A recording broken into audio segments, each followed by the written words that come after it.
The Montana Television Network.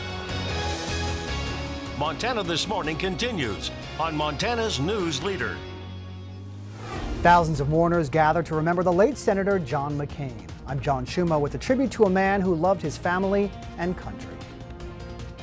And President Trump will be back on the campaign trail in Montana again next week. What his agenda for the visit looks like, also coming up. Just ahead of 6:30 on this Thursday, Missy O'Malley's off. Matt Elwell has our forecast in just a moment. Meantime, our top story this half hour. As many as 15,000 people from around the world went to the Arizona Capitol yesterday to pay their respects to Senator John McCain.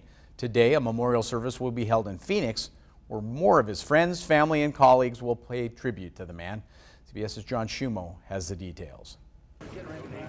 Late into the evening, Senator John McCain's children thanked those who came to the Arizona State Capitol to pay their respects to their father. This is so incredible that you are all here. It really is, and I really appreciate it. Throughout the day, thousands of people from around the world waited in 105-degree heat to say a final goodbye.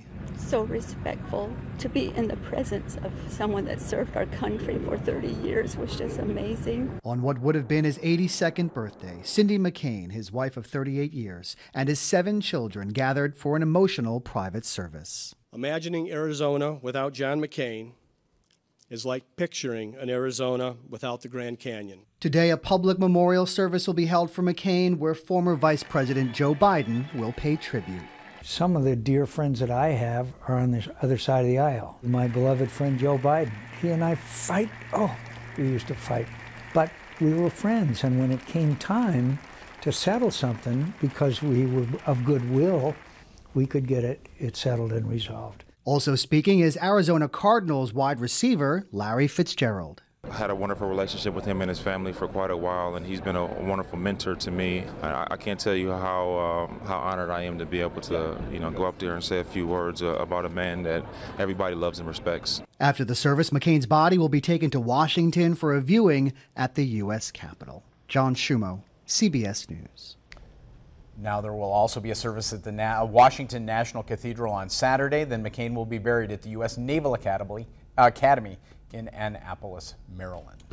So almost 32 now. Matt steps in to join us on this Thursday, last Thursday in August. Holy cow. Why do you keep putting it in perspective?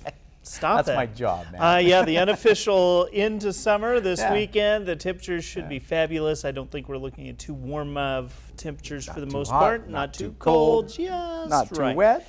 Temperatures holding into the 40s for most of the area. We do have a few clouds trying to work their way into the region. We do have a cold front slated to move through later today, and that will start to change things a bit. First the wind, and then a few showers. Not necessarily for everybody with the rain. We don't share necessarily on the rain showers today, but we'll break down the timing, the placement, and all of that. That's all coming up in just a few minutes. I forgot to mention how happy I was that you came back after the commercial break. I did. You talked me into it. We're all glad you're here, Matt. 6:33 now. It looks like President Trump is returning to Montana just 2 months after visiting the state in July.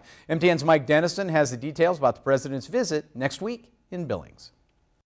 It's not even been 2 months since President Trump held a campaign rally in Great Falls for Republican U.S. Senate candidate Matt Rosendale. But the White House announced late Wednesday that Trump will be back in the Treasure State for another campaign-style rally, this time in Billings next Thursday, September 6th. The president will be at Metro Park at 7 p.m., and the public is invited to attend. Doors will open at 4 p.m. at the Rimrock Ottawa Arena, and tickets will become available as they did for the Great Falls event, through a website set up by the White House. Trump's visit to Billings next week doesn't come as a complete surprise. Earlier this month, the White House let it be known the president is planning a big campaign push before the midterm elections in November, particularly in states with competitive U.S. Senate races. Republicans hold a 50-49 edge in the Senate, but Democrats are defending plenty of seats in states that Trump won in 2016. One of those, of course, is Montana, where Trump rolled up a 20-point win, and where Democratic U.S. Senator Jon Tester is up for re-election. Tester is on the list of potentially vulnerable Democratic state incumbents this year, and just about everyone is expecting a tight race this fall between Rosendale and Tester. President Trump's visit next week is another push that he hopes can make the race go his way. Reporting from Helena, Mike Dennison, MTN News. Tester, by the way, running for a third consecutive term in the U.S. Senate. Local headlines now at 6:34. Vehicle crash on Highway 191 late Wednesday afternoon sent a West Yellowstone area woman to an Idaho Falls hospital in a medical helicopter. Montana Highway Patrol says the woman was seriously injured when a 3/4-ton pickup slammed into the back of her small car. Trooper Marcus Cook says both vehicles were northbound about 5 miles north of West Yellowstone at the time of that crash. Vehicle in the front was this vehicle right here. Was slowed or stopped, attempting to make a left-hand turn, according to the husband. The left turn signal was actually activated.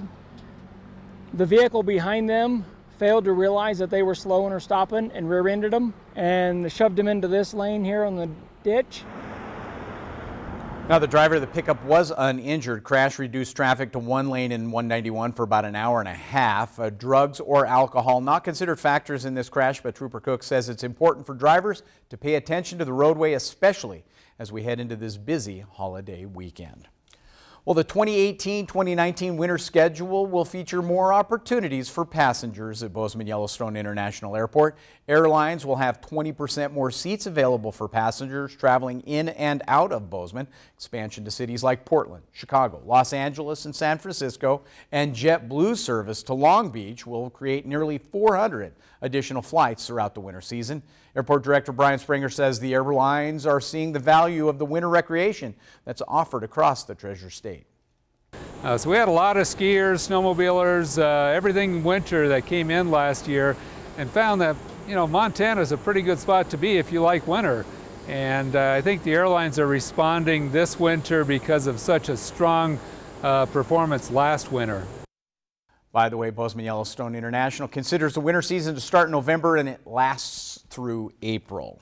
In Mining City headlines, voters in Butte will have a big decision to make on a bond issue concerning security and other upgrades to some of Butte's public schools. MTN's John Amy tells us how the school district plans to increase school security if the voters approve this measure. Butte's 6 elementary schools and middle school are aging and in need of upgrades. School officials believe the time to get it done should be sooner than later. These upgrades were needed at all schools, and they're very expensive. These upgrades are extremely expensive. And if we just kept piecemealing it, we would never get it done. And the school district needs Butte's taxpayers to help get it done by approving a $35 million bond issue in November that will go to making improvements to the primary public schools. Security upgrades to the schools will be a priority. And that means that we'll be addressing the interior doors of the classroom. We'll have a reinforced vestibule. We'll have exterior, we're looking at changing out all the exterior doors, and of course the perimeter security, including surveillance cameras and all of that. East Middle School Principal Keith Miller said the multi-level security will concentrate on fortifying the entrance to the school. It starts with good security cameras out in front so we can see if somebody's coming. We have a point of entry here where you actually have to be buzzed in, with a camera. Many of Butte's older schools, like East Middle School here, have several exterior doors around the school, which could provide access to this facility. And that's why school officials say they need this new bond issue so that they can shore up what they consider security breaches. We talked last year about how whenever you hear of an incident, it always makes you reflect about what you do.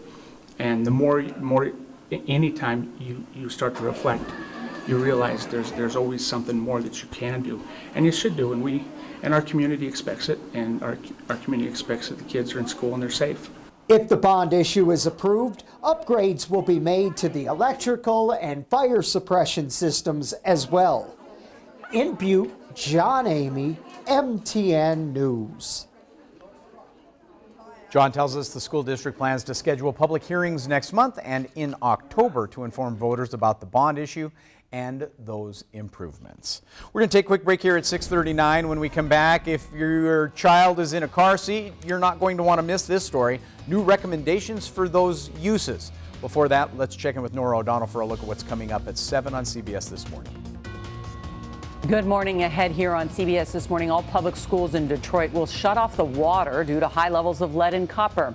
We're there with parents' biggest concerns and the plans to end the health scare. Plus, the debate over workplace temperatures heats up the political stage. We'll look at the science behind why women feel colder. We'll see you right at 7.